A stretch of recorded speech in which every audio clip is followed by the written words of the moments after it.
Boys and girls, ladies and gents from around the world, you are about to witness the final match of the evening. Team NP versus Friendship, Dedication, and Love. This is it. Winner of this one moves on to the big land coming up in Montreal. Loser goes home with nothing more than a handshake, a pat on the back, an A for effort, if you will. This is what it all comes down to. I'm Zyori, joined again by Mott Trent, what are you thinking? What are you feeling? Game 5, baby. What am I feeling? What are you feeling? Oh, could you hear that? That was me getting ready for Game 5 with my Your Energy Drink name brand here. Whoa! Here on moonducktv to keep myself energized and ready to cast. Look at you. Well, I'm glad you're anything? staying caffeinated. Oh God, I almost fell over in my chair. There we go. I forgot I was lounging between games. Never put the back up there. Ugh. Shadow Demon, first pick for NP. They're going to stick to what they know. We saw this in games 1 through 3. Was first banned in the last match, and here they will scoop it up again. So Theben, he knows what he likes. He's a man that... Yep. I dig it, right? Yeah, I mean, how could you not dig Shadow Demon on this patch? He does everything. He saves cores. You don't even have to do this like whole illusion strategy, right? It's not even like it's a strategy around it. It's just good cores. This patch are also good at being with Shadow Demon. You know what I mean? Like Juggernaut, Morphling. You don't always see those heroes paired up with Shadow Demon. They're just very good. Right. So... big saves against the MJW Axe. The Bat Rider is banned this time, and they got their hands on the Axe, so I can only imagine how much happier they are in this situation. Now you have to consider what is NP going to do to try and slow down this Axe, because I would reckon it's going to be pretty important for them in terms of the overall game plan. Yeah, we were really hyping up the MJW Axe earlier, and then we saw that unfortunate game where he was matched up 1v1 against the Mojo Bat Rider. Of course, Bat Rider banned out here, so he won't be stuck in that abysmal lane matchup. As long as he can get some early momentum, I have high hope for the MJW Axe. I think that game is like one we need to just delete from our memories in general. That Never was the happened. No. mid and off lane, both sacked. Just we have big problems all across the board. So we'll see what they want to pair it with. Oracle taken out. What does Stan King want to play here? We saw his Warlock earlier that game. I think that was actually the same game. Did not go well. Wonder if he'll try to make it work again.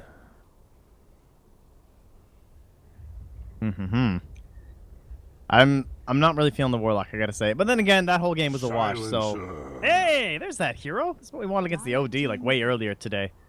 But it works nicely with the Axe. You jump in, and then there's nothing they can do. Like, the save won't come out from the Shadow Demon, right? That's the whole point. We're seeing it a lot in MDL right now because there are teams that are running both Shadow Demon and OD. So you have double saves coming out through Disrupt and Astral. So the silence is designed to stop that from happening. And by now, just going into that, you just make sure this disruption's not going to happen, which has been a big problem throughout this whole series today. Like, so many missed spells thanks to disruptions.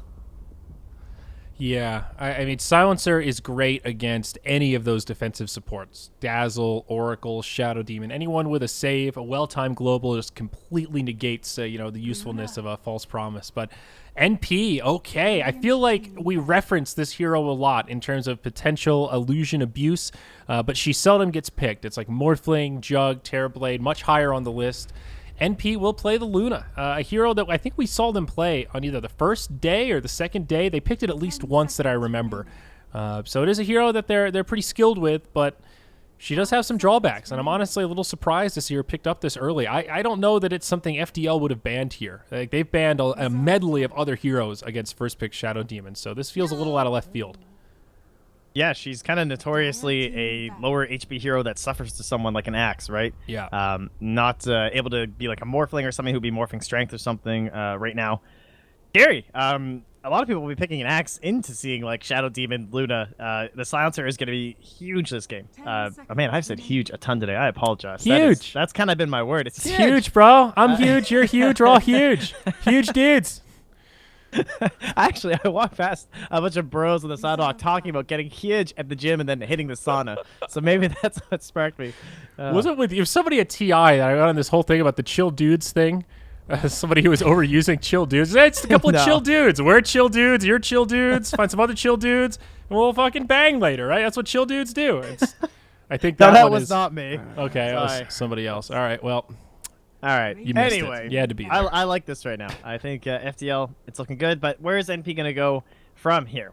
We automatically assume this is AUI Luna. Not too shocking. Eternal Envy's hero still left in the pool. Are you going to ban Razor? I think one of the advantages of Luna over the other illusion carriers is that she synergizes in pushing really well. I mean, not like Terrorblade where he can push when he has meta and kind of hot and cold. She has that nice aura, and early on, you know, like Luna Chen. That's a combo that I think of as kind of a classic for a pushing strat. So that makes me wonder if NP want to do something similar to what they tried in the last game, but just execute it with a little more vigor and zeal and actually try to close it out. You know, I don't know that they'll pick Chen again, but something I'll down that line of logic I think makes sense. Or else, why pick Luna so early, right? There's so many other carries they could have grabbed here. You know what I'm seeing as an FDL? Like, watching this team, I would predict either a Morphling or a Naga or an Animage ban from NP right here. Because I think that's the direction they're going to go. Oh, well, I guess you can't ban out all three, so take care of the Beast of Faceless Void. But I actually wouldn't mind seeing like a split push game start to come out here from FDL. That's where they often look very successful. Yeah, it's true. These like kind of comeback games and stuff, like they don't seem to matter or don't seem to mind like getting behind. You know, it feels like where they start to struggle is when they have to commit as 5. Like we've seen that a lot this series, like the kind of stalemate game of chicken where both sides kind of know where the other is, but neither wants to commit. I think FDL falls into that. Like sometimes it feels like they 5-man and try to metagame it too much, where they can't decide whether they want to commit, where they want to rotate, and they almost thrive better in those really chaotic games like you're talking about, where they can attack from a lot of different areas and they can really shine with their individual skill. It's kind of what it feels like, at least, but it's hard to judge because this series has just been so fucking weird, man. We've seen so many games. This is actually the craziest best of 5 of all time. There's like no question, dude.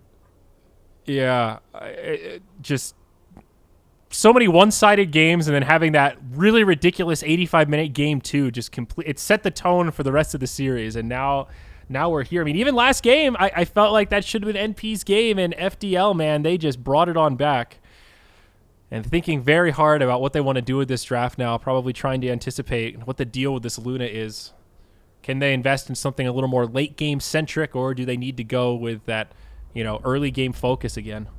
Remember they tried to go this Luna draft up against NP, and they went Sand King Coddle from like NP ended up going for the Sand King Coddle support duo with it was Ursa, Darkseer, and a Juggernaut. Not that the cores that important, but and FDL I believe they won that game. They were able to like get it done really early. They kind of took that lead, never really gave it up, and then they took it in like 40 minutes. Kind of typical FDL, take the game a little bit later, but it did work for them. So I wonder if they liked some of those ideas, like the Sand King coming out. This is going to be position 4. More than likely, unless we're going like some crazy chessy position 1 Bisa Axe or something, which I'm definitely not expecting. No, I think that's pretty unlikely. But who knows? I mean, if there was ever a time to pull out some curveballs, if you're sitting on a pocket strat, now's a pretty good time. As long as NP don't pick IO, we should be okay. You know, I feel like we've talked a lot about potential IO picks that have not come to fruition. Kunkka, a little more safe, perhaps. We've seen it paired with the Shadow Demon. And another good support to try to keep the Luna safe. You know, she can man up and can throw in some boats and whatnot. I wonder if Envy will do something stupid like mid-Luna. Kind of one of his, like, long-loved heroes, you know what I mean? Yeah. Then again, he gave up the Terrorblade earlier today, right? So I mean, maybe we're past that stage. Well, but okay. I mean, he gave it up for a Razor. Of all the heroes, like there can't be too many that he would play over TB, and I think Razor might just have him edged out. I don't know. We'll see what the picks come out. I mean, Razor is still in this pool. Razor could fit really well with that kind of Luna strategy I was talking about, with just the early damage, the early 5-man. He's good against Silencer, too, because he just pops ulti. He usually has static link and stuff like out before the Silencer gets popped a lot of the time. Or it's not a big deal if he doesn't. He builds into BKB. No, I think that's a really good point. And now there's a Lifestealer. Yeah, Razor can fare pretty well against the Lifestealer also. Reserve time. And they don't have last pick, so it's like the whole lane scenario once again. It's pretty unlikely they don't take Razor here. I would say. Seems like kind of a good game for it. Yeah, given the way it's been trending, they've been loving to play it. This is a good game. I'm not sure why you would pass it up. What else? For FDL's side, Oh yeah, we could talk about the offlaner here for Team NP because that is still not decided. It's MSS. Start with our Oh, God, guys, you know it only took us 5 games, but we're starting to get. we're there, man. We're there. we're in the mind of Eternal Envy. It's a scary place. I didn't know there were so many animes. All right, who do you ban? Pick an offlaner. All right. Tide early mechanism would be viable. 5 seconds remaining. Nyx is I feel like I left. always like I have trouble valuing Tide right now. I always feel like Tide is a good potential pick, and it seems like nobody's really gravitating towards him right now. He's kind of scary against Lifestealer. You just Yeah. get eaten. Who cares about HP, right? Um, The Slardar was really good to get rid of that minus armor. That would yeah, have but been very it does nice with Lunar it does kind of Blessing feel and like NP Razor. need somebody with some control, like a Ravage or the mini Ravage and that of Slardar. They need someone with like some AOE control, like a Centaur could work. Not that they've played it a hell of a lot, but Reserve time. The Darkseer. It might just be the Darkseer. I think he provides that mech. Yeah. That you like, but he's better against these heroes. He can lane against the axe. That's true. And it's a different kind of control. It will put them a little bit light on stun, but still gives them some huge potential for like Vac Wall Kunkka Boat, just Vac Wall Eclipse. There's still some pretty sick combos you can do with it. And they ban out the Queen of Pain with their last. Okay, I think that's a good high tempo mid that FDL definitely could utilize here. Smart ban. So they go Darkseer. It's happening. But then FDL have like no time to respond. And Beastmaster's been banned too. Puck's not enough damage, I don't think. Remaining. Like Queen of Pain was a really nice balance of initiation plus damage. Yeah, I like the idea of a fast mech carrier, and that is one thing that Darkseer provides. Most offlaners don't gravitate towards an early mech the same way that he does. Reserve time. FDL. I really don't know what their hero's actually going to be here. I guess once they know for sure, we can figure out like matchups and whatnot. It's the Tide! Hey, all right. The big watermelon making it. I like this, though. He carries a mech, and he's got the big disable. The Kraken and whatnot for the silencer is kind of nice. Yeah. Now, the thing about Darkseer is he gets Greaves anyway, so it's like kind of good, but either way. Also a pretty heavy melee lineup so far, so Anchor Smash, in theory, should be pretty good here. Should make for slightly easier Ravages. I think Tide always a little bit scary against the Lifestealer. Have to be very careful about rage usage. But aside from that, I think the Tide's quite good. Storm Spirit, okay. Okay, that's nice. That's very similar to the Queen of Pain, right? Like that good zip. Very the Tidehunter mobile. comes out. Their big control is Ravage. And another big combination, too, Silencer plus Storm Spirit. Classic, right? That initiation factor, no way to play up against it. I really like FDL's draft here. I think both drafts are pretty chill. Like, there's no one Both have way to merit. victory. Yeah. Yeah, and you didn't go, like, all-out Luna strategy, you know? This isn't some crazy, Yeah. weird other cores where you're like, okay, we have to win by 25 minutes or we lost. It's like, no, it's okay. Things will be fine. Luna, yeah, she doesn't, So I she's think- not crazy. I would say ease of execution advantage might go to NP. Again, I think like their game plan and everything is fairly straightforward. Like not a lot of surprises. You know how they're going to set up the lanes. You know what to expect out of Envy, Tidehunter, and Luna. And you know that they're going to just try to push and team fight and take stuff down. They have some big ultimates to work with, but for some reason, I feel like Global has more. There's more pressure for big globals than big Ravages. Does that make sense?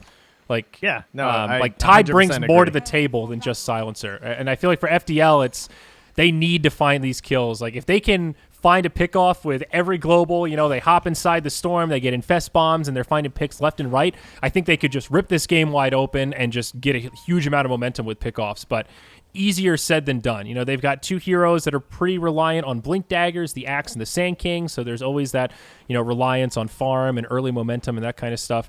I think for NP, it's just a little more straightforward kind of rinse and repeat type Dota, whereas FDL have a little more pressure to make the big plays to make this an easy game. Oh, Suzy, he tweeted that before this whole series started. He said it's time for Mako Shobu. I don't know what that means. What's Is he your gonna anime? Kobayashi Yeah, Maru it? yeah. 30 seconds. Thank you. I see you also know as much about anime as I do. We'll just throw yeah. out some Star Trek. Excellent. Good stuff. I saw Steins Gate, but it was the original where you have to read the like translations or whatever, and I just can't do it, man. I think I missed like 25 to 30% of the plot because I just zoned out. I just can't read subtitles for that long. I just realized he said, "What's your anime in your name?" And then he said, "Whose?" So I guess maybe they have a couple different animes in their pubbing names or something. But they know the anime says Bisa. Is Leshrick an anime? Leshrick. Leshrick. I love that. Stan King and Leshrick. So Stan takes the silencer. All right. I think that could fit his play style. Sacrificial 5. See some big globals. His false promises were sick. He's been super on point in those clutch situations. Mm-hmm. So silence, yeah, I was actually gonna bring up the exact same point you did. The global silences are humongous this game. They're huge. Huge. As one might say. It's huge, brah. But kind of as expected, when they're on the dire side, NP, they are bringing the heat. SVG coming on down to this jungle is the Kunkka, along with the 147. I saw him pick up the wind lace, and I was like, yeah, I guess we're going aggro, boys. So they're coming in with some move speed to kite around Bisa early on, right? Okay, I mean, a 2-hero torrent to get things started for SVG. Not a bad way to start things off in this lane. This is a pretty scary tri-lane for NP, though. The aura from Luna just gives them a little advantage in terms of right-click, and with Kunkka's Shadow Demon, you've got free setup on pretty much anybody. You know, you get a couple levels on these guys, and that burst damage starts feeling a little bit scary. Let's check in on the other lanes here. Storm versus Razor should be like all the other Razor matchups. A little one-sided for Envy until things level out or some rotations come in. Oh my god, I hadn't even noticed this though. Do you remember Kataro versus the OD mid and how he just jungled and still kept pace? Actually, it was against the Razor too, but he kept pace so heavily with that.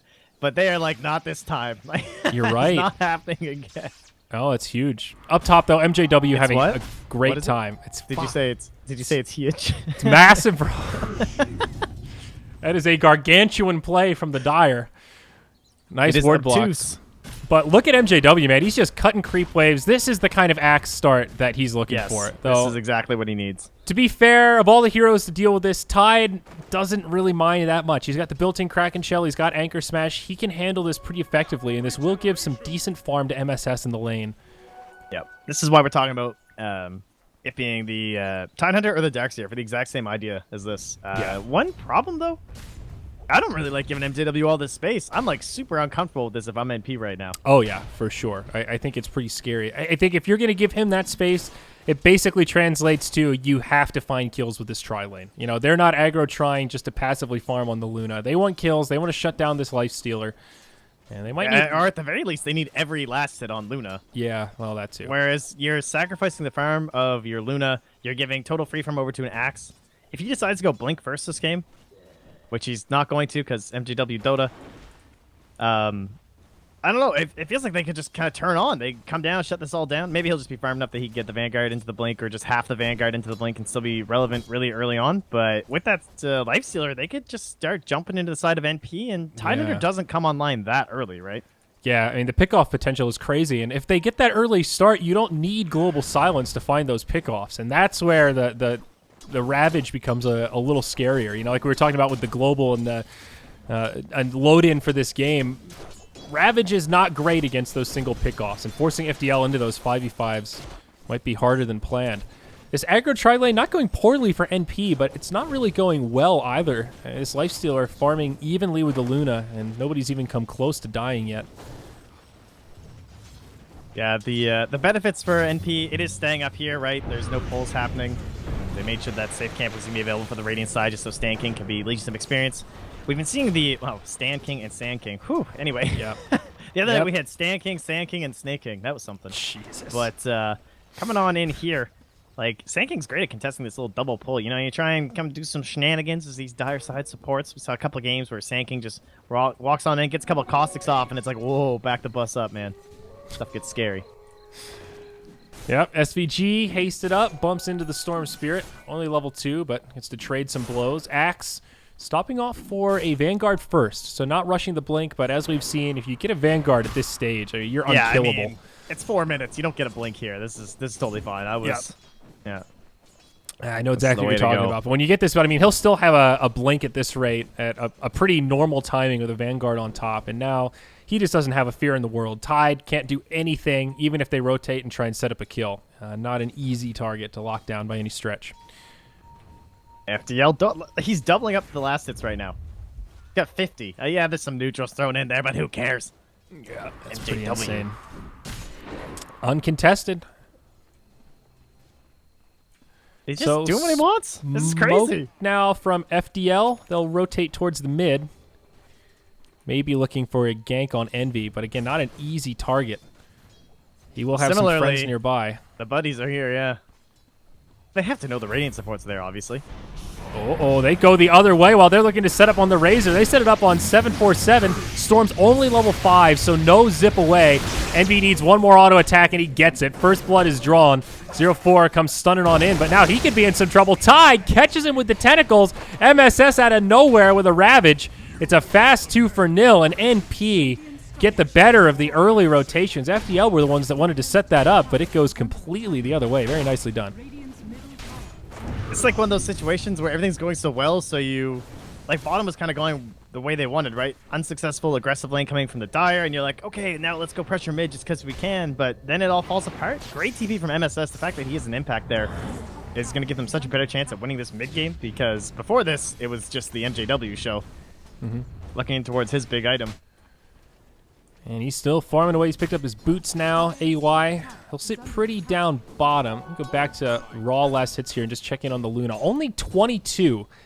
Not that great. I mean, she's not like far behind, I guess, since they have... I don't know. I feel like they just needed more out of this tri lane. We'll see how AUI recovers, but this is a pretty slow start for him. Yeah, the fight mid was a pretty big gift over to them, honestly. Yeah. And it's great for them as a team, but it's you look at the overall gold graph, and FDL is still holding on to a small margin. I mean, this Axe is making up for the difference. And Lifestealer pretty happily out farming the Luna. Looks like they want to contest them now. Give him the old Shadow Demon. Oh, did they not see each other? It is nighttime. Oh, he's just warding first. Okay. Gonna reblock this camp. Oh no, he leaves it to spawn this time. All right. Well, camps have been unblocked, so 747 can utilize the jungle now, try to get to his level 6. Of course, giving Envy plenty of space in the lane. This mid matchup still pretty one-sided. Vastly in favor of the Razor. Soaking experience, and now they're bringing the supports up. They're going to just bring the Luna too. So they're going to do the lane swap now. MJW is dead. Yeah. Rest in peace, good friend. He needs, if he can call into TP after a torrent, that's the only way he lives here, right? Because he knows Ravage is on cooldown. Yeah, but even with Luna, she's got the interrupt. I mean, there's just no way. The Lucent Beam mini stun. Yep. Count that cooldown. Got you on that one. And good night, MJW. I mean, you can't really fault him for that. Up until now, he's just been free farming. It's totally worth it. It's a good rotation from NP. Make the call, find the kill, and now Luna can just naturally transition into this top lane. And not a count for the X. What a hero. Conquer Dota, guys. Ravage up again. Did that just play that audio for you? Yeah, well, I heard the tail end of it. Hunter. One of these days. Right, that's an important lore focal point that we haven't mentioned yet. Lightning versus lightning in the mid lane. Kind of exciting. And then on the opposite side, they also have two arch enemies working together. Wow. Yep. What a time to be alive in Dota 2, you know? Never would have thought they're so baiting Envy right now. And they have taken the bait. Envy gets jumped on. MJW on his way in. Remember, they've got the Ravage, and MSS is just ready and waiting to use it. He's getting stun locked now. There's the Ravage. Connects on the whole team. Can NP actually clean this up, though? 747 moves back. They re-engage, and they get 2 for their Sand King. Make it 3 as the Kunkka goes down as well. NP thought they were crafty there, but FDL have the reinforcements, and they take a big fight. He must have anchor smashed or something and silenced himself. Well, yeah, he must have... I had to check the global wasn't going on. So he anchor smashed and lost his Ravage, I guess. Like through the silence of the silencer, because it starts out at 4 seconds. There are 3 seconds at level 1. Man, he just like kind of chilled there. I think Mash and R, body block and Envy, like, what's happening? And he's like, oh shit, I got silenced by Sand King. Yeah, not the ideal fight by any stretch. They clumped up just a little bit too much. Like, the Axe got such a good Berserker's Call, and even though they got the disruption off, it still kind of broke up the fight and prevented it from being that clean kind of pick-off they were hoping for, I guess. Also a good play by the Storm Spirit. 747 kind of backed out right away and then reinitiated at the end, and that was what allowed for the cleanup to really seem so easy for FDL. If we glance at the overall graph, that's a 2K net worth lead. 1,500 experience edge. They are feeling good. Tier 1 tower mid. We'll get destroyed. JW, dude. Now there's no Ravage? Yeah. It's just like, all right, I'm back up top. This tower's going to go down. I'm working towards my Blink Dagger, and then I am coming for you, AUI. Fearless and unrelenting, putting slow and steady pressure into this tier 1 tower. Armlet's going to be up soon for Bisa. This game looks so good for FDL right now. Oh, yeah. It's terrifying. The only way these fights start to go like awful is disruption saves on Envy and things like that, where he just gets to run rampant with like a static link or something like that. But for now, things look good. Bisa just TP's home. Armlet inbound. Just a recipe away now. Yeah, NP need to start getting some objectives here. That tier 1 tower mid is a start, but get this tier 1 down bottom, get some more wards down, open up this jungle. I think this is a game where now NP can't just sit back. FDL are off to a really good start. They don't even have Global Silence yet. Sand King doesn't even have the Epicenter. I think at this stage, if I were NP, I'd be thinking, let's try to get a little momentum before these big ultimates come online. Yeah, the Blink's the biggest thing, too. As long as they can see MJW at points, be like, okay, he still doesn't have Blink. Like, go, That's go, true. but good trades from FDL. Tier 1 tower down bottom, goes down, tier 1 mid stays standing, and MP will come back. So 2-1 in total tower count right now, advantage for the Dire. Almost time for the MJW show, though. The last time I watched him get a good start on Axe, he went 10-0-7 at the start of the game. It was pretty ridiculous. I think did they lose that game, though? I feel like they might have. God, I can't Sadly. remember. Yeah, you were sickly. Oh, yeah, that was... Yeah. All right, well, where's MSS in the mech building here? He's got the buckler. Oh, that's the mech recipe, too. Does he have the headdress on the courier? Not that far off, yeah. Wait, what? No, where's He his... does not have the ring. Okay, so he must have bought the mechanism recipe before he died. I'm gonna Yeah, he guess, bought 'cause the that's mech recipe. 900 He doesn't gold. have any piece of the headdress yet. So Yeah. he's really close, though. Like, yeah, 200, 250.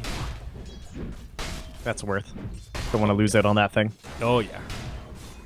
All right, this looks really familiar. We've been seeing this whole Dire side. The map gets split like this these days, you know? Dire Yeah. side just kind of chills all over here. Radiant side chills all over here.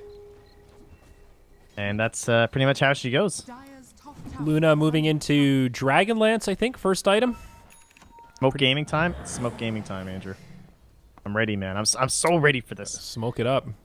Let's I mean, go. If FDL end up winning this, I will be not shocked because I think NP is a much better team, but just shocked based on like the 2 games that they lost that were complete stomps. It's just kind of mind-blowing to think that this best of 5 could be so topsy-turvy, and the team that looked like completely outclassed in 2 of the 5 games are able to come back and actually win it in those other 3 games. It's just pretty impressive.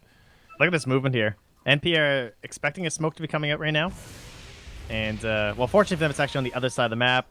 Radiant uses scan trying to find where the Dire are. Now they're TPing up top with the axe. So Radiant side vision, they have no idea these heroes are here. They haven't passed through any of these wards, any of this vision, just camping through. And they're about to jump a Storm Spear and an axe and a Life Stealer into the middle of the entire enemy team. Yep, they certainly are. Eternal Envy gets but global, Silencer, and what up? good night, Razor. That's the kind of gank potential that we were talking about, and it's a clean execution. Not much NP can do about that one. They still have a Ravage, though, and could look to continue the fight. They jump onto Bisa. The Ravage catches him, and they go 1 for 1. Core for core. It's not so bad for MP after all. Storm able to TP home, and that'll be the end of it. That's a nice recovery, but considering the way you were set up for that, where you 100% knew exactly what was about to happen, it's very disappointing that you still lose your core there thanks to the silencer, but this hero's starting to show up, man. Yep. Radiant's top tower Good first global. Now the glyph straight away as NP try to transition into a tower push. Both sides kind of lacking their big ultimates right now. There is still an Eclipse on Luna, Radiant's top tower is under attack. but FDL want to defend, and MJW comes blinking on in. He catches AUI, defensive disruption. Torrent helps break things up, but now the stun from Sand King. And the Bisa going in deep. AUI will not survive this onslaught. The Epicenter helps secure the kill. Now SVG jumped on, getting low, and he should fall as he tries to run. Oh no, MSS and Envy now back in the fray. They pop the mech. FDL starting to run low on resources. They've now lost the Sand King. Sand King gets finished off, and they will have to disengage. It's another one of these awkward, kind of drawn-out fights, but in the end, it's a 2 for 2. Luna and Kunkka for Sand King Silencer. Yeah, so the supports go down. Definitely recovered thanks to Envy showing up with the runes, man. Yeah. That was a little bit ridiculous, but that's some of the smaller RNG factors in the game. Also, just good positioning by him to come in at that moment. So, Has fallen. They get an objective. Overall, pretty even trade, I would say. Yeah, you think so? Yeah, I mean, it's a small gold advantage to the Dire. They'll get the tower out of it, so I guess that sort of tips the scales for NP, but pretty minor at this stage. I mean, the tier 1 top on Radiant side is probably the least important tower on the map, so it's a small victory at that, Trent. Yeah. Very small. So, double Dragon Lance, okay. For who, AUI? Razor and Luna, nope. Oh, I thought you meant he was buying 2 on the Luna. No. And I was like, I mean, I know this axe is firm, but I don't know if we're at that point yet. He's about to pick up the blade mail, though. Excellent item on axe, of course. These are the trifecta core items on your early game axe. Lovely to have at 15 minutes. He's just about to hit the 7K net worth, 900 above his mid-star spirit. Like, damn. 747, speaking of which, the most important thing in his life right now, the Bloodstone, almost up to that recipe here, so dude, that's a good 200 timing. Gold, and we are there. Yeah, This Storm will be is another great peak for them, too. Blade Mail and Bloodstone. pleasantly farmed this game, is the way I would put it. It's a pretty happy Storm Spirit. Yeah. Next, we just need the more levels on our Global Silence, right? Get that extra second going here from Stan King, and more jumps to come. Yeah. Slow and steady wins the race. Now right into the Roche Pit. NP looking for this one. No minus armor. This is not a very fast Roche. They've got the aura from Luna, which helps. But still not an easy hero to take down. It's only 1 point in the Lunar Blessing also. So it's not as big of an effect as you might normally imagine. Yeah, force the jungle so early, I guess, that you don't get that typical 2 points. Yeah. And they just back out. They dropped a scan and said, okay, you know what? This is a little risky here, guys. That's going to hurt on the replay. That's a painful one right there. Yeah. But you can't know, and that is game losing. Like, if Storm comes in there with the axe, Especially when Global's they get up. that, yeah, like, that's it. And they don't really have a choice. That is one advantage. When you're looking at like Ravage versus Global, the two big cooldowns to manage, Global almost always has an advantage in terms of initiation because he can just pop it at the ideal time from any stage on the map, whereas Tide has to be much more cautious about positioning and, you know, not to get globaled right as he blinks in and is about to hit Ravage, you know. So it's, I think, way scarier for NP to jump into the Roche Pit blind like that, knowing that there's a global. 747 could just zip in, infest bomb, destroy 2 straight away, and with global, there's no counter to it. You know, they don't have Yules yet, they don't have Arcane, or pardon me, Guardians. You know, there's no way to deal with that silence. And no one's even, like, close to those either. I guess MSS will be the closest, as he just sits on the, Oh, yeah, that is the recipe. Holy shit. MSS, you are firm. My apologies, good sir. How dare I dote you? Is that the Guardian Greaves completed? Yeah, dude. They are done. Is under attack. Wow. What a okay. player. All right, now they can Roche. That is huge. Having That's a what? purred... Oh, God. Massive. Tide Hunter. Matches his frame. I'm sorry. I bought that little vinyl Tide Hunter at TI, man. That thing's huge. Oh, yeah, you barely got it home. It's pretty big. MSS. Oh, Amos Reflex! NJW! Wow. NJW, God! Yo! Dire's top Wow. So dead. What a blink. Think about the gold he was about to give up. Oh, my. Everything falling apart for NP right now. Like, leaving that Roche Pit. Oh. Woo. They just can't find an opening. Like, I don't want to say that they're tilted, but it seems like they're not playing with that same confidence they had in game 1. You know, they're really second-guessing their movements now. And this is starting to feel a little similar to the last game where they've got some pretty big items. You're starting to feel like, okay, this is a time for NP. Let's try to force something. And they're fairly satisfied just sitting back and farming. I don't think it's nearly as drastic as last game yet. But FDL, I think, happy to sit back and find core items of their own. You know, Storm gets a Bloodstone. Sure, he can fight, but that's also a great farming item for him. He'll be pretty satisfied just sitting back and ricing towards that Orchid. No complaints there. Bisa as well. Farming quite a bit himself. 2,300 gold. Gonna hop up inside MJW. Maybe Shadow onto 747 here. Radiant Vision, they have not seen the Dire in forever. Currently, it's because they're back in the pit. And looks like this one's just going to be given up. Hand it over. Unfortunate for FDL because they really could contest this. No vision. They're all spread out, opposite sides of the map. Big opportunity for NP. Roshan. They will not be punished. I'm not even sure. Like, who's getting more gold right now? Check how long this takes. You imagine if 747 just jumped in here right now? They see him. Oh my god, he's thinking about it.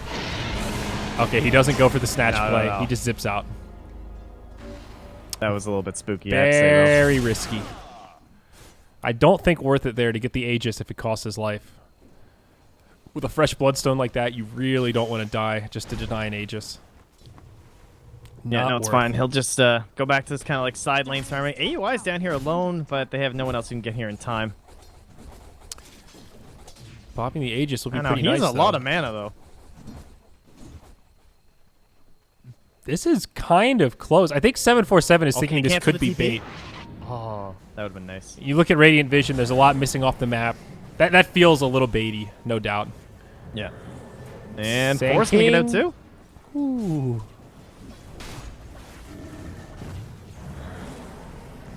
All right, MGW still holding it down, man. Top of the net worth. The entire Dire Side and the Roche Bay for so long. Trying to play Dire I Tide? don't know. They were slow. Yeah. Oh, yeah. Come on, man. That's a sore spot. Don't bring that up. Oh, mid lane. Oh, Do they have anything to stop? No, they really have nothing to deal with this dragon. the Actually, ancient Black Drake. yeah, they really have nothing. They have like the added right-click damage from a Luna, but they don't have any of those controlling spells or anything. I mean, obviously it's a Black Drake, so that's one of those ancients that you don't get those on. Yep. That is... No baby Drakes here, boys. I can just run an AUI. Get my right click. Yeah, harass him. Nice. The Fireball is actually really annoying, though. It pushes out creep waves so easily. You forget how much damage that... 85 damage per second on the Fireball. It's kind of nuts. This is like the world's most lopsided Pokemon battle ever. We have the Black Dragon versus the Cobalt Foreman. There he is. Don't worry, he's got that speed aura, though. I love his cup, though. Like, this guy's just drunk, running around everywhere. He has no idea what's going on. Oh, yeah, dude. Take a big gulp, dude. The Cobalt Foreman is by far the most badass neutral. He's got a whip and a goblin. I mean, if you were to And choose... he's like a pimp. It's like Pimp Knuckle. Yep. He's got Damn. that gold chain. Dude, It like cuts into his neck. I messed up, man. I should have been a Kobold Foreman for my D&D character. Oh yeah, you did too. I jacked up. Oh, they might get a Drake out of this. Look at the glaives bouncing in and off the tower. Nice. Efficiency. Yeah, that's what I'm talking about. And now 30. Is he radiancing? Is Bisa considering it? I didn't even think that was a possibility, but he is at a lot of gold right now. Wow. Yeah, he probably would have bought the Echo Saber by now if that's the route he wanted. I think he might be radiancing. MJW, yeah, trouble. he gets caught up top, but he goes Is for it the worth? TP. Is it worth? Oh, they Dude. X him. Oh, so close. Yeah. Noble effort. He got off the Berserker's call first, did everything he could. All the while, 747 just pressuring the bottom tier 1. Glyph comes. Could be a battle for the deny. And Envy gets it. Nice. Okay. Radiance Lifestealer. I mean, I think it's good if you can get it, right? That's the scary part is not once you have the item. It's holding on to all of that unreliable and farming I so don't think passively he's gonna do it. to get to the relic. He's not going to do it. He would have sent the courier there by now. Well, then what's he buying? I mean, why would I he don't buy know, the but Echo it- Saber? It can't be. Right? I mean, is there any other drawback to getting the Radiance here? I mean, A global for that to keep the Life it's Stealer just not safe. that good at 23 minutes. I think it's kind of like cheesier useful when you're like inside the creep and stuff.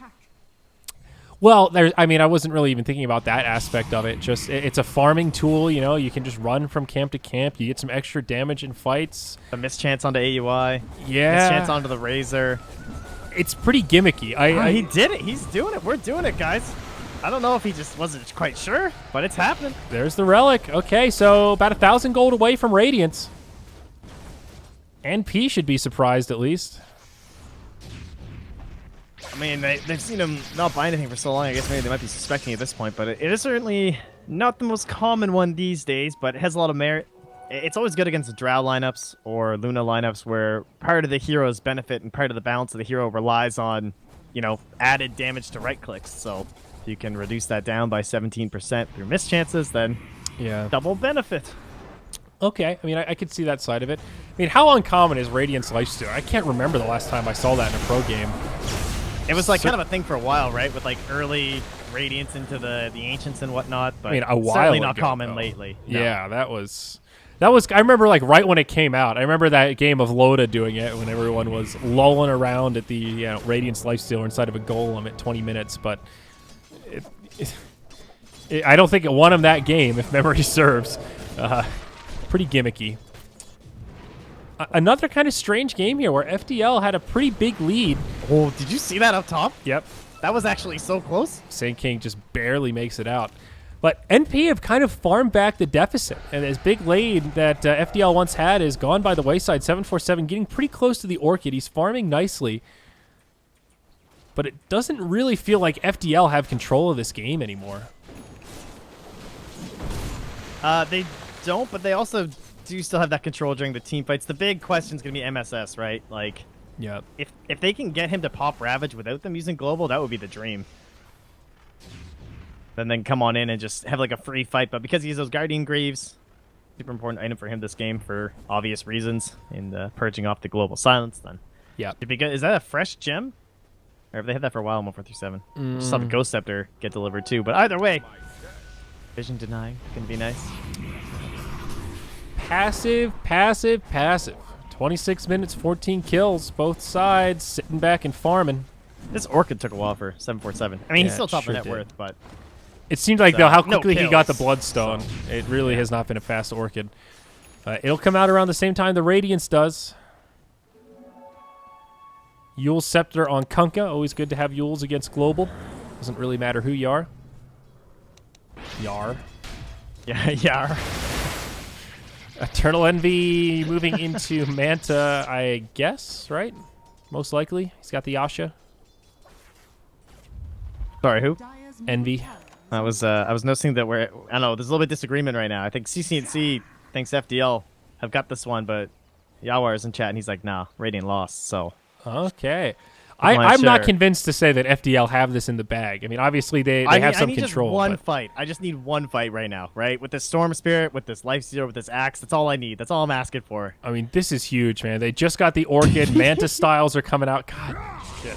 MJW misses the call, but AUI still maybe in trouble. Global Silence, but Ravage for MSS to try and counter-initiate. AUI still alive, but it's just not enough. He'll go down first. Kunkka boat comes flying in. Not enough to finish off Storm. He zips away. It's a fast one for Nil. MJW grabs the surprise inside, catches Envy with a Berserker's Call, and Fest Bomb sets up for the dunk. It's a twofer.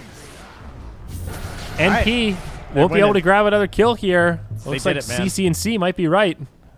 That's game. That's one a good fight. I believe this one's over. It's a big fight. That was so sick. Nicely played. The meme stealer, ladies and gentlemen. 1,200 more gold now stacked up on top of Visa. You can go back for normal items. Yeah, man. Dire's Like middle now, at this point, the Radiance is just like objectively good. The hardest part is getting the item, the amount of time you have to spend passively farming before you get it. If you pick it up and then win a fight, now it's just back to regular right-clicking items with the additional burn and mischance, and this just throws a wrench in the mix for NP. Any of these long, drawn-out team fights are going to be so much better for FDL now. 13 Bloodstone charges up on Storm. I'm starting to believe. Yeah, this is the most important thing in the game right now will be the Roshan and then the accompanying Aegis. Want to get that over on FDL, put that on top of your Storm Spirit, and let 747 just do his thing. If he can bait out that Ravage early on, besides the Ravage, then there's like X to control him. They do have a lot of those tools, but with an Aegis, 2 lives, I'm not sure they'll be able to, especially with Global going through as well. Do they have, so they have Manta on AUI. They're, oh, actually, Envy's going for Sanjin Yasha, yeah. I'm surprised at SNY this game. I think Manta, even just against the Orchid, is grounds to want to maybe grab a Manta style. Interesting. Certainly is. I guess, again, Razor Silence usually not that important anyway. So that could just be the logic behind it. Okay, yeah, like you talked about, Razor one of the better heroes against Silencer just because he pops most of his stuff before the fight starts anyway, so it's a pretty minimal loss having him silenced. SNY does give you some nice extra stats. There's some merit there. FDL ready to force another fight. They've got Global. They've got a Ancient Black Drake. That means it's time to fight. What do they have on the side of the Dire now? Ravage is back up. They have the pipe. S and Y, some good items. The Yule's now in SVG, so now he's immune to the global silence as well. It's good he's been building that for a while, but now it's finished. Okay, time to control up this area. Roche in 1 more minute. So the winner of this fight could have enough control through wards and vision to just take the Roche. Tense, man. Very tense. They're in the hole right now from MP for sure. It really, I mean, both sides are just playing so cautious right now. FDL not getting cocky, just playing very safe, looking for NP to make a misstep, and of course this Dire squad with limited options. At this point, it feels like they have to kind of counter-initiate, you know? Wait for the global to come out, use the MSS Guardians. He's picked up Pipe now. Will help with survivability, of course. And also BKB on Axe. Don't know if we made mention of that, but MJW. You getting big. Yeah, if he had that during that last fight, you could see that he was building up into it, and you just look at that fight and you go, man, if he had BKB for this fight, they just don't do any damage. So, next fight looking very scary. Oh, Bisa find himself a fresh dragon. Although Bisa in kind of an awkward situation here. They just can't kill the dragon, so I guess it doesn't really matter. No, it should be fine. Yep. You know, your gut wants to tell you, oh no, you're surrounded by 5, but it actually doesn't matter. 747 caught by an X-Torrent. No follow-up with his Lifestealer friend nearby. They are not going to jump into that. And so right now, NP, for them to get back in this game, they're doing one thing, and that's sticking together. Because they're up against the Axe, the Sand King, a lot of mobility, Storm Spirit, Lifestealer. They're just going to jump on top of you, Global Silence. Silencer doesn't even have to be there, right? Kind of AA effect, and if they see these moments, they can just hop in, they can kill you, and then the Roche is just lost. So they're not getting any advantages across the map, like split pushing, which these boosted travels would be lovely for NB, but okay. We might have our big fight here as the courier comes in and delivers to the dragon. Oh, they jump in onto Envy. There's the Global Silence. Good night to the Lightning Revenant. Blinking, you'll miss it. He died that fast. Now AUI in a lot of trouble. X-Boat comes through. Defensive disruption. Doing everything they can to try to save the Luna. Now MSS comes in with an ult. They turn on to Storm with the Eclipse, but NJW just tanking it up. Sets it up for 0-4. Drops the Epicenter. Brings Kunkka low, but Yules buys him some time. Slam dunk to finish off the kill. It's a 1-for-3. Big fight for FDL. Stun onto 1 as MSS nice comes back play. in. AUI tries to stay alive, but he will not be able to. MSS does manage to TP home. A 1-for-4 and another very convincing fight here for FDL. And that's the big one around the pit. So I assume they're going to head on in as much as they'd love to get the scare. Oh, wow, that courier just came and snagged the gem. Well done there by NP. Very nice. Not sure who's microing up that one, but they did it. Wow, very impressive stuff out here from FDL. They're not cracking this time. You know, they had a couple issues where they had these leads where you're like, okay, now they can pressure and they can do stuff, and it wasn't seeming to quite work out well for them. But this game, they're making all the fights happen. They're patiently waiting until Global's up. They're going on in. I do think they're making the right moves. Like, what else can you do as NP right now, right? Like, you try and get the best possible situation for a fight. No one's getting picked off. Now they can maybe split the map a little bit more because the Global's down. Envy's already trying to push out mid just a bit here. And the Radiant didn't take Roche. That is one thing that the Dire are going to notice and be like, oh, okay. Maybe we still have, like, a good shot at grabbing this objectives for ourselves and pushing, or at least holding themselves for 5 more minutes, right? Yeah. I mean, for FDL, they don't have a lineup that can really kill Roche that quickly. And I think some of it might be thinking, well, we can't kill Roche that easily, but neither can NP if we know they're in there and they have global. So, I don't know. I can understand why they don't want to run right into the pit after that. But without Ravage, and especially without Eclipse, it seems pretty unlikely that NP could have really contested it. And I can reason it both ways. Hopefully it doesn't come back to bite FDL in the ass. They've got a pretty staggering lead now to about 7,500 net worth, 16, 17K experience. It's a pretty significant lead. And I see some more core items come out since that last fight. 10-second BKB now on Storm, soon to be a Force Staff on the Silencer. The full Aghanims now on Sand King. And MJW, well, we talked about BKB now out and completed on the Axe. That's 10 seconds of magic immunity on this guy. They know he's invis. Or 9 seconds in the area, and they have the gem. They're hunting for MJW. Because they saw him pick up the invis rune. They seem to come there. Well, who finds who? It's AUI that gets jumped on.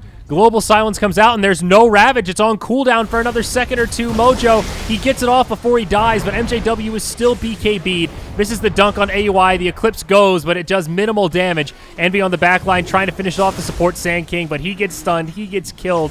It's 4-0, and all of a sudden, NP's hopes of making it to Montreal for the LAN diminishing before our eyes. A clean sweep, 5-0. A bloody disaster for Envy fans around the world. It's a 4,500 net worth swing. Ooh, daddy. Just really well played by FDL, man. Like, they know what this game is going to take to win. It's all about this global silence, using that up against the big 5-man of NP. So the very start with the laning station and everything for MJW, just getting up into that Blink Dagger was so clutch. Like, they had this plan. They've done this before where MJW is just designed to come into the mid game and create a ton of space for everyone else, like for 747 here on the Storm Spirit, and then even for Visa. And it's not even like he's falling off this game. He is unbelievably farmed. Yeah. No, It's no crazy. doubt. And You now that can't they're kill going him high with ground, I mean, BKBs. this is so safe for FDL. They know there isn't a Ravage. That's the dream situation where you pick a fight, Tide feels like he has to Ravage. He kind of panics, pulls the trigger, and now it's well, they back out. They don't force the issue, but there's no way that NP can take a fight for another minute. And more items start to stack up. The disparity grows. We'll see a Veil completed now on Sand King. Yeah, they feel forced to smoke out. Probably just going to go run into the Roast Pit and see if they're in there. Yep. Unfortunately for pinging out NP, now. though, Do it's they have not scan? so easy for them to do Roche themselves.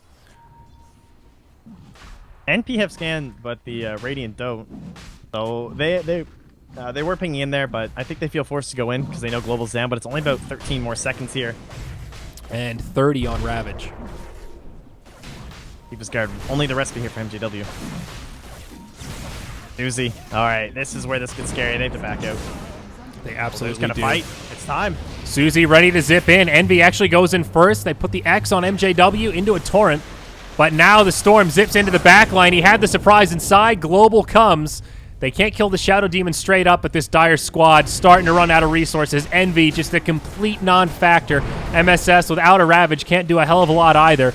Double dunks for the Axe, and we could be in GG territory. There it is. Envy calls it. GG, well played. Congrats. FDL qualify for the LAN. Oh, Unbelievable. Like, my. That's awesome. That's awesome. This is huge. For a team like FDL, they've been on the cusp for so long. Making it to a LAN in 2016 is a big deal for them.